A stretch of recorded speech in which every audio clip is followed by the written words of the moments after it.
Welcome to Screw the Commute, the entrepreneurial podcast dedicated to getting you out of the car and into the money. With your host, lifelong entrepreneur and multimillionaire, Tom Antion. Hey everybody, it's Tom here with episode 823 of Screw the Commute podcast. Today I'm going to give you 25 tips on how to sound great. See, audio is the only medium where you can learn or be entertained while doing something else. So you really want to sound great, and it's easy to sound great nowadays, and you're competing against other people that are doing the things I'm telling you right now, so you don't want to sound terrible compared to your competitors. And another rule of thumb, people will put up with poor video, even though I want you to shoot great video, but they will not put up with poor audio. Okay, that's what we're going to talk about today. Episode 822, hope you didn't miss that. It was morning routines. What you do when you wake up can help or hurt you. Anytime you want to get to a back episode, you go to screwthecommute.com/ and then the episode number. Morning routines was 822, and today is 823, 25 tips. And you'll probably want to share this with your with people on your team and your colleagues, and also listen to it again and make good notes on it because there's loads of little tips here. All right, check out my mentor program at greatinternetmarketingtraining.com and grab a copy of our automation ebook at screwthecommute.com/automate free. All right, let's get into it. These aren't in any particular order, but all of them are important. First thing that I'm going to talk about is a quiet recording environment. I get samples all the time from people that there's echoes in the room, there's noises. We had one person, I kept hearing a gurgling, and I said, what is that noise? And they kind of tuned it out because they live there. They had a fish tank next to their next to their recording thing. Another guy had another lady had a grandfather's clock. It was going tick, tick, tick in the background, and I'm hearing this, but so you got to be careful because you tune things out when you live in that environment. And echoes, if your room is real harsh walls and harsh floors and ceilings, put some wall hangings up. Throw some throw rugs around. Those are kind of things you can do to improve those echoes. And then I got some. If your room is you just can't get a good sound out of it, go to a closet. Get yourself a long mic cord. Go to a closet. Open the door. Put the mic stand in front of the closet and talk into the clothing. It'll be beautiful sound. Another trick is to take like a cardboard box, kind of like the size of a microwave oven, line it with foam that you can get bedding foam, cut it up, line it up, glue it on the inside, cut a hole in the side, kind of like the opening to a doghouse, stick your microphone in there and talk into that. It makes beautiful sound. And if you hear me say dead sound, that's beautiful sound. There's no other extra noises, just your beautiful voice. All right, get yourself a microphone stand. Don't touch the mic or hold the microphone. This is not an on-stage speech I'm talking about. This is where you're trying to make a high-quality recording. So there's desk ones that are only 6 inches high. There are scissors booms. That's what I use for the podcast here, where it's clamped to the side of the desk and I can move it all around. And another one is this, the kind of stand-up comics use. Now, I don't particularly like them because I like to sit down while I'm talking, and then it's sticking right between your legs, and it's right when you're trying to write notes to yourself or read, it's just right in the middle. So the way to fix that is get one, but make sure if you're going to use that type of stand, it has a boom. So the straight up part is the stand, and then a crossbar goes across, and that's called a boom. So it can sit off to the side of you and put the microphone in front of your face. So that's a nice one. You can move it around easier than a scissors boom that's clamped to your desk, which you have to unclamp it and move it and clamp it to something else. This has a real heavy weight at the bottom, and you can move it around anywhere you want. Now, talking about standing up, though, if you think, you're kind of enclosed and you can't project real well, stand up, and it opens up your lungs and everything. So I'm not against standing up when you're doing it, and then you can use a mic stand without the boom. Now, another thing you can do is get a music stand to put your notes on. So this is like in the orchestra. And guess what? People won't even notice that, you'll be looking over top of them if you happen to be on video, and it can be off to the side, and your notes can be right there, and nobody will even notice. So a music stand for notes. Now, here's another sidebar tip here that's really important.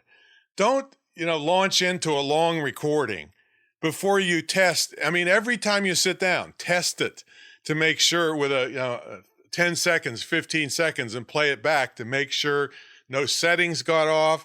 You know what happens to me? This darn computer updates and then it kicks off certain settings. So I have to be careful that I don't do a long recording and it's messed up because I didn't test it. So test for long recordings or before you do a long recording. Learn how to set your gain. See, there's usually knobs or clicks somewhere in your computer to set how your microphone level is. So maybe if you're a quiet person, you would turn your gain up a little bit. Maybe with me booming all the time, I'd turn it down a little bit or whatever it happens to be. But what you don't want to do is have it set real high and then you distort. It sounds really terrible. Or if it's set too low, people can't hear you and they got to turn up their volume like crazy. And that puts a lot of hiss and static on their end. So you want to learn how to set your gain. I don't know on your system how to do it. So you have to ask somebody, hey, or just Google it, how to set the microphone gain on a Dell or a lap, not a Dell necessarily, but a PC or a lap or a Mac or whatever you happen to be using. So learn to do that. And then learn to look at your recording meters. And maybe you don't even see recording meters. Well, there's usually somewhere you could see recording meters if you turned them on. And we usually, it's those green bars that go up or down or left and right. And when it gets up pretty good, it starts to turn yellow. But if it goes too far, it turns red. You want to we usually shoot for -3 decibels, dBs. And I know I'm not going to go too deep into all that stuff now, but you definitely want to have a good, strong signal so that the noise is pushed away and people hear you really clearly. So learn to look at your meters and adjust your gain to get that -3 dB. Now, good microphones are critical. Now, we suggest and things that are different from what I used to suggest because now I know better. I used to suggest all the time the Yeti mics. Well, that's great, and they're really good mics, but they're too sensitive. They're called condenser mics. You want to have a dynamic mic. These are generic types of mics. Dynamic is not a brand name.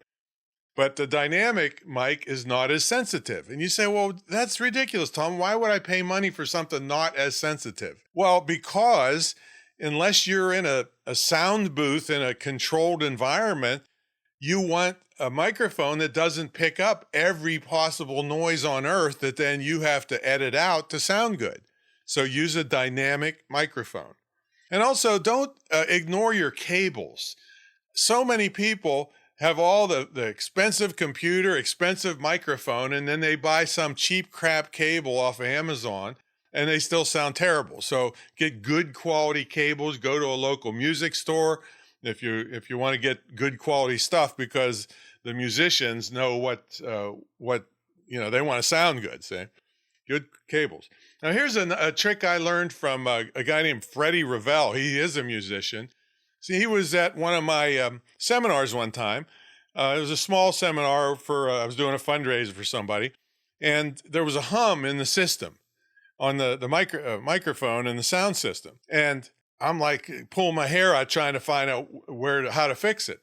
And Freddie said, here, use this. It was one of those little rubber 3-prong to 2-prong adapters.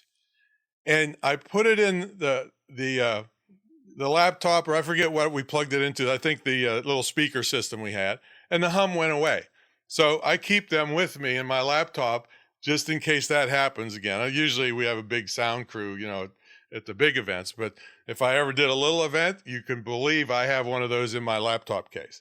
Another thing, I'll bet you have one of these and don't even know it, called a ferrite choke. And like, what is that? Well, if you look at some of your cables, there's a little cylinder attached to like the cable. That's called a ferrite choke. And its job is to catch extraneous signals to get in to your recording, to get into that cable. So that's called a ferrite choke. But if you don't have them on there, you can buy the chokes by themselves. They're dirt cheap, and they just snap on to your cables, and that helps reduce noise in your system. So it's called a ferrite, Ferrit choke. And then pay attention to the distance from your microphone and keep it consistent. Unless, like you've undoubtedly seen on TV, when a singer is belting out a really loud note, they back away from the microphone, their handheld microphone usually. See, so just this kind of stuff that we do, you want to keep a consistent distance so you're not driving your editor crazy, and people that are listening aren't going, here we go. Here I'm my normal distance. And now here I'm this distance. And now here I'm this distance. So people would be driven crazy and they'd turn it off because it would drive them nuts, and they'd have to turn the volume up and down. So practice being consistent with the distance from your microphone, and practice different distances. Try a distance and then listen to it and say, oh man, I could do better than that. Get a little bit, go an inch closer, and then find out what's the best distance for you and your microphone, and then do it consistently. Force yourself to do it consistently. Now, another thing about distance is a lot of people are shooting on cell phones and tablets, and I'm all for that. They're shooting TV shows on these now. But if you get 6 feet away with your camera on a tripod, now you just open the audio up to every bird that flies in the universe, right? Or every dog that barks in the neighborhood. So you need to get a wireless microphone that'll work with your cell phone. And you're looking at $150 to $200 and some dollars for this. But again, you will sound really bad. And, it could mean the difference between getting hired and not hired if you send somebody something that sounds terrible. See? So get a wireless microphone. All right, another thing is called a pop filter. It's one of those big round things you usually see. Usually it's a big round thing. The cheap ones are. And it's got like a women's hosiery material in there, and it takes your breath and spreads it out instead of letting it hit the microphone real hard. Because when you get those pops like pop, that's terrible. You'll hear that on. So I went around and it said something with a P. In fact, if you hold your hand up in front of your face and say the word P or say the letter P, you can feel the air hit your hand. Well, that's like a sledgehammer hitting a good microphone. All right, so the pop screen helps spread out that breath so it doesn't hit real hard on the microphone. That's called a pop filter. All right, now if you're live streaming, make sure you got a good internet connection. One of my students drives me crazy. I told her, you got to get a hard wire all the way to your modem whenever you're recording. And she said, well, I don't really like it. It doesn't look nice around on my car. Like, that's a tail wagging the dog. Put it away when you're not recording. But the thing is you need a really good connection to live stream, or your audio is going to sound terrible, and your video is going to be staccato, and you'll look like a fool. You're better off not doing it at all. So hardwire whenever you're live streaming, and you'll have a lot better luck. Work on your enunciation. Remember, your voice has to go through this microphone, through this wire, into this computer, get edited and compressed and sent out back into my podcast distribution thing. I don't know if you hear a noise in the background, the rescue dog. Here I'm talking about good audio. The rescue dog's chomping on a bone over there. That's all right. She's had a hard life. So work on your enunciation. Work on audible breaths, inaudible breaths.